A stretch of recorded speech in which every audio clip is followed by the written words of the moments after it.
भारत की पॉलिटिक्स में इस वक्त कुछ इंटरेस्टिंग चीज़ें चल रही हैं। इस वक्त भारत में भी एक लॉन्ग मार्च हो रहा है जिसको राहुल गांधी साहब लीड कर रहे हैं। उनका वैसे तो इमेज वहां पर पप्पू वाला है, मतलब बहुत से लोग उनको पप्पू पप्पू कहते हैं प्यार से, क्योंकि उनके मुखालफिन, बहुत से मुखालफिन उनको सीरियस नहीं लेते, स्पेशली जो मोदी के सपोर्टर्स हैं। हम देखेंगे कि इस बड़ी हुई दाढ़ी और सख्त सर्दियों में एक टी शर्ट पहनकर वो भारत की सड़कों पर क्या करते फिर रहे हैं, क्या हैं उनके पॉलिटिकल एम्बिशंस। हम देखेंगे कि इस मार्च से वो क्या हासिल करना चाहते हैं, जिसका नाम उन्होंने रखा है भारत जोड़ो यात्रा।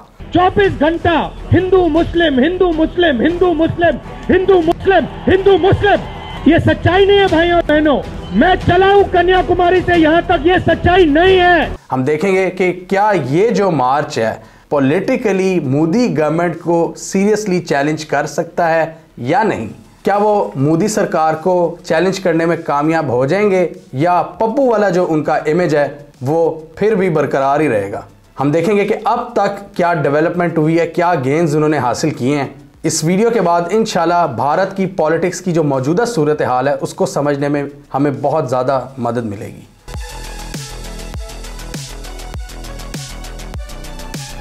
भारत जोड़ो यात्रा, इस लॉन्ग मार्च को शुरू किया कांग्रेस पार्टी के लीडर राहुल गांधी ने। एक पैदल लॉन्ग मार्च उन्होंने शुरू किया है जो कि सितंबर में शुरू हुआ था और इस महीने जनवरी में ये ख़त्म हो जाएगा। ये 3500 किलोमीटर्स का लंबा ट्रिप है जो इंडिया की साउथ से लेकर नॉर्थ तक फैला हुआ है। इसकी शुरुआत तमिलनाडु की जो सदर्न पट्टी है कन्याकुमारी, इससे स्टार्ट होती है और इख्तिताम इसका जम्मू एंड कश्मीर पर होगा। 12 स्टेट्स को इन्होंने टच करना है, जिसमें से अभी तक ये 10 स्टेट्स को टच कर चुके हैं मुख्तलिफ शहरों में, और इनके साथ कई हज़ार लोगों ने शिरकत की है। ये रास्ता आप देखें मैप पर, ये इन्होंने चूज़ किया है। ये एक आप देख सकते हैं भारत के बीचों बीच, आप कह सकते हैं कि इंडिया की जो हार्ट लाइन है ना, उसको इन्होंने पूरा टच किया है। मौजूदा सूरत हाल के मुताबिक जब मैं ये वीडियो शूट कर रहा हूँ तो राहुल गांधी साहब इस वक्त लुधियाना में मौजूद हैं, पंजाब में, जहाँ पर वो अपनी एक्टिविटीज़ कर रहे हैं। लुधियाना के बाद ये टच करेंगे हिमाचल प्रदेश को और उसको टच करते करते ये जम्मू एंड कश्मीर में एंटर होंगे। अब हम आते हैं इसके मकसद की जानिब के, इसका मकसद क्या है, ये स्टंट करने के क्या मकासद हैं, इसके पीछे क्या थॉट प्रोसेस है राहुल गांधी का। इसके लिए पहले तो हमें थोड़ा सा ग्राउंड रियलिटी को समझना पड़ेगा जो भारत की पॉलिटिक्स में चल रही है इस वक्त। राहुल गांधी के क्या ऑब्जेक्टिव्स हैं और क्या फिर उनकी उस हिसाब से स्ट्रेटजी है। और इन सवालों के जवाब ढूंढने के लिए मैंने काफ़ी ज़्यादा इंडियन राइटर्स को पढ़ा है पिछले 2 दिन। तो सबसे पहले अगर हम सिंपल तरीके से शुरू करें तो ये तो सबको नज़र आता है कि ये एक पॉलिटिकल मूव है कि इनकी जो पार्टी है कांग्रेस पार्टी, उसमें एक नई रूह फूंकना। हम सबको पता है कि बीजेपी ने कई जगहों पर कांग्रेस पार्टी को उड़ाकर रख दिया है मोदी सरकार ने, और इनके जो सपोर्टर्स हैं मोदी के, वो बड़े पक्के सपोर्टर्स हैं और वो इनकी हर जगह ट्रोलिंग करते हैं और कोई इज्जत नहीं बची बाकी कांग्रेस की, और स्पेशली राहुल गांधी की जो बहुत बड़े लीडर हैं इनके, तो उनको पप्पू पप्पू कहते हैं, उनकी मीम्स बनती हैं, उनको बिल्कुल नॉन सीरियस लिया जाता है। तो सबसे पहला तो ये समझ आती है कि इनका मकसद क्या है कि एक सीरियस गाय के तौर पर अपने आप को पेश किया जाए, अपनी एक फिलोसॉफिकल इमेज दी जाए, दाढ़ी बढ़ाकर और जी लोगों के साथ घुल मिलकर। I am the people's man, मैं आम आवाम में से हूँ। ये चीज़ तो हमें समझ लगती है और इस हवाले से इन्होंने बड़ा ज़बरदस्त अब ये फैसला किया पॉलिटिकली कि मैंने पैदल इसको लेकर चलना है, और बहुत सी स्टेट्स को, 12 स्टेट्स को इन्होंने टच किया है, जिसमें तमिलनाडु से शुरू हुआ इनका सफ़र, केरला, कर्नाटका, आंध्र प्रदेश, महाराष्ट्र, मध्य प्रदेश, राजस्थान, हरियाणा, दिल्ली, यूपी, पंजाब, हिमाचल और फिर जम्मू एंड कश्मीर।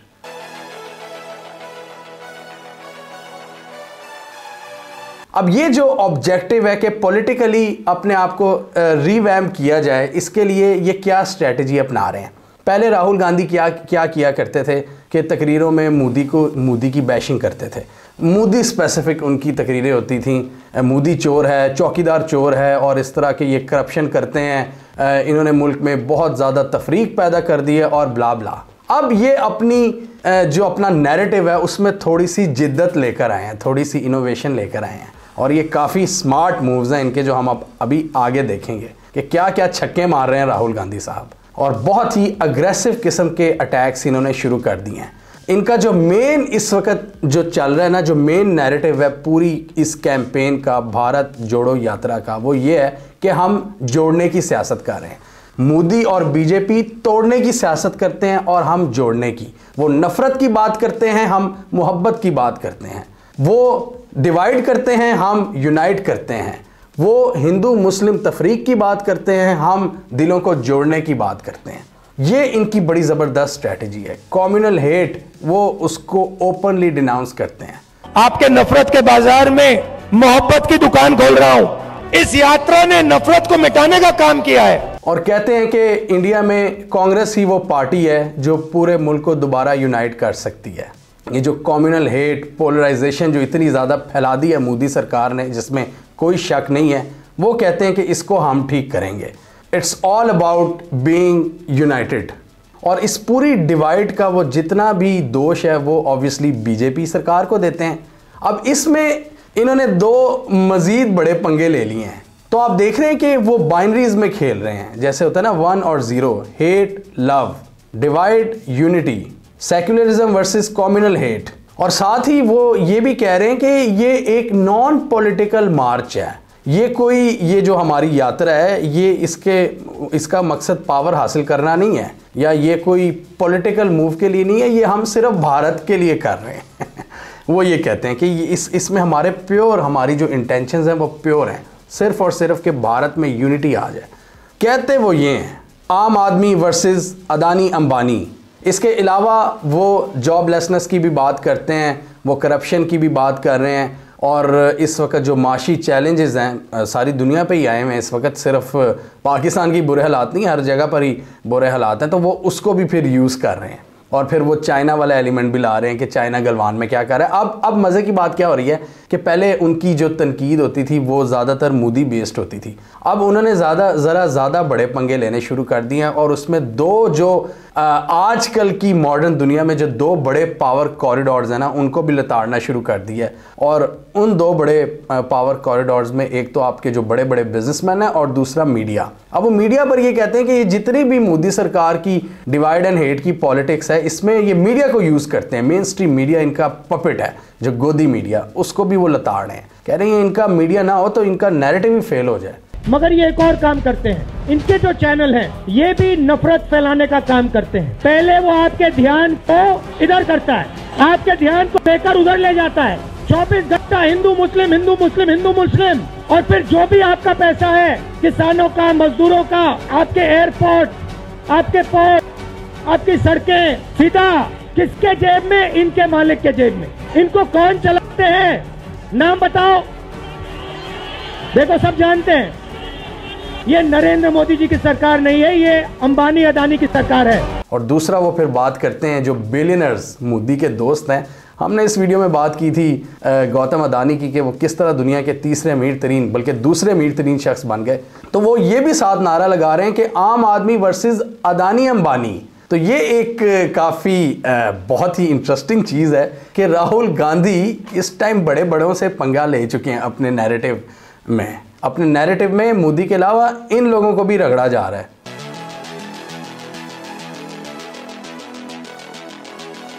यानी इंटरेस्टिंगली वो राहुल गांधी जो खुद एक स्टेटस को की प्रोडक्ट है, जिस पर इल्ज़ाम हमेशा यही लगता है कि ये डायनेस्टिक पॉलिटिक्स की पैदावार है। इसके तो खुद जो इसके मतलब इसका घराना था वो खुद स्टेटस को का हिस्सा था।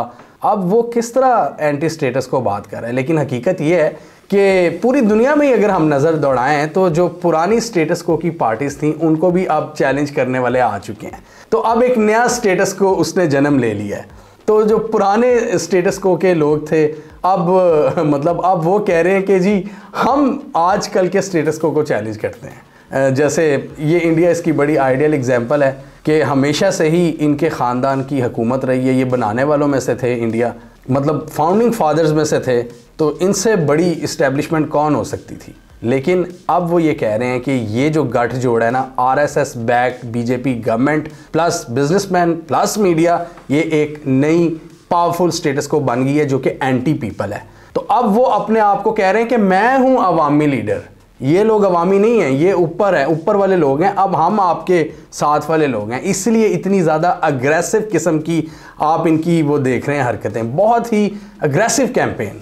और जिसमें देखें आप ये अपनी दाढ़ी बढ़ाई हुई है, सर्दियों में ये टी शर्ट में फिर रहे हैं, लोग बड़ा हैरान हो रहे हैं, लोगों के साथ घुल मिल रहे हैं जो अंडर प्रिविलेज सेगमेंट्स हैं सोसाइटी के, जैसे कि माइनॉरिटीज़ हैं, गरीब बच्चियाँ हैं, ट्रांसजेंडर्स हैं, उनके साथ मिल रहे हैं, उनके साथ चल रहे हैं हर जगह पर, और फिर लोगों को इंटरव्यूज़ दे रहे हैं। तो कह रहे हैं अब हम हैं जो लोगों की नुमाइंदगी करेंगे और पूरे मुल्क में एक यूनिटी हम क्रिएट करेंगे, साउथ से लेकर नॉर्थ तक। Very interesting. वो कहते हैं कि इनकी जो ट्रोल आर्मीज़ हैं, इनका जो मीडिया पर कंट्रोल है और बिजनेसमैन के साथ जो शेयर्ड इंटरेस्ट हैं, ये सब एंटी पीपल हैं। ओपनली अपनी स्पीचेस में वो कह रहे हैं।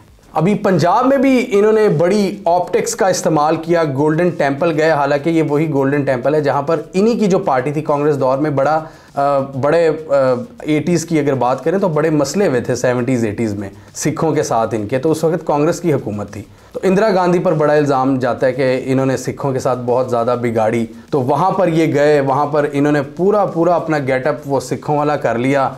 और उसके बाद ये जो फारूक अब्दुल्ला हैं जो कश्मीर के लीडर हैं, वह उनसे भी ये गले मिले। फिर इसके अलावा इनकी दूसरी आप देखें ना, सोशल मीडिया पर भी बड़ी ये ऑप्टिक्स का इस्तेमाल कर रहे हैं कि अब बड़ा ह्यूमन एलिमेंट अपना दिखा रहे हैं, इमोशनल एलिमेंट।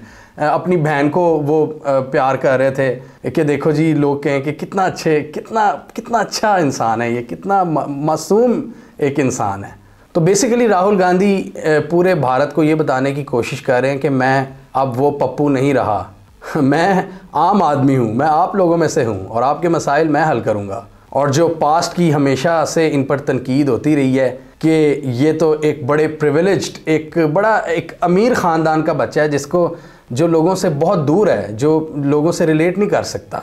राहुल गांधी शदीद कोशिश कर रहे हैं उस इमेज को रीवैम्प करने के लिए, मतलब पूरा ट्रांसफॉर्म कर रहे हैं अपने आप को, अपनी, जिसमें आप कह लें कि गेटअप से लेकर उनकी जो स्पीचेज़ हैं, जो उनका नैरेटिव है, सब कुछ चेंज हमें नज़र आ रहा है ताकि उनका एक नया इमेज इस्टेब्लिश हो सके। आने इलेक्शंस भी आने वाले हैं ना, तो ऑब्वियसली फिर बहुत कुछ करना पड़ता है पॉलिटिशियंस को। और हमारा जो खित्ता है ये इंडिया पाकिस्तान सब कॉन्टिनेंट, इसमें तो बड़ा डायनामिक होना पड़ता है।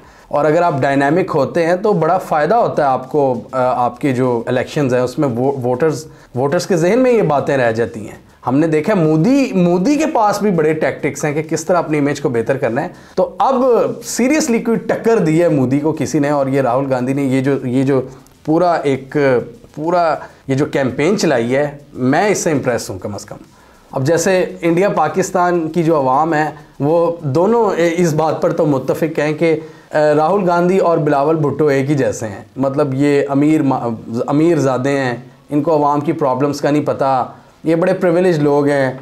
तो उस इमेज को इन्होंने चेंज करने की कोशिश की है। और पास्ट में इन पर इल्ज़ाम लगते रहे कि ये तो अब घर में बैठे रहते हैं, पार्टी की लीडरशिप किसी को नहीं देते, मतलब अहम फैसलों में गलती कर जाते हैं, अपने कुत्ते के साथ रहते हैं या बाहर छुट्टियां मनाने चले जाते हैं। तो 2019 में हमने देखा कि इन्होंने पार्टी की जो सदारत थी उससे भी मुस्ताफ़ी हो गए थे और इन्होंने दूसरे लोगों को मौका दिया है। लेकिन पार्टी तो है ही नहीं की, तो इन्होंने सीरियस तरीके से एकदम सीरियस तो लेना है अपनी पार्टी को, तो वो इस वक्त कर रहे हैं। इसके अलावा वो ये भी बताने की कोशिश कर रहे हैं कि इंडिया के जो डिफरेंट मसाइल हैं ना, जैसे इकॉनमी है, जैसे सोसाइटी, कल्चर और आपके जो स्ट्रेटेजिक प्रॉब्लम्स हैं चाइना वगैरह के साथ, मैं उसको भी बड़े अच्छे तरीके से समझता हूँ। अभी कमाल हसन जो एक एक्टर हैं उनके साथ इंटरव्यू में उन्होंने बड़ी गहरी बातें की, बड़े मतलब डाइवर्स रेंज ऑफ टॉपिक्स पे उन्होंने डिस्कशन की। जैसे कि उन्होंने कहा चाइना पे बात की, उन्होंने चाइनीज़ एग्रेशन के हवाले से बात की।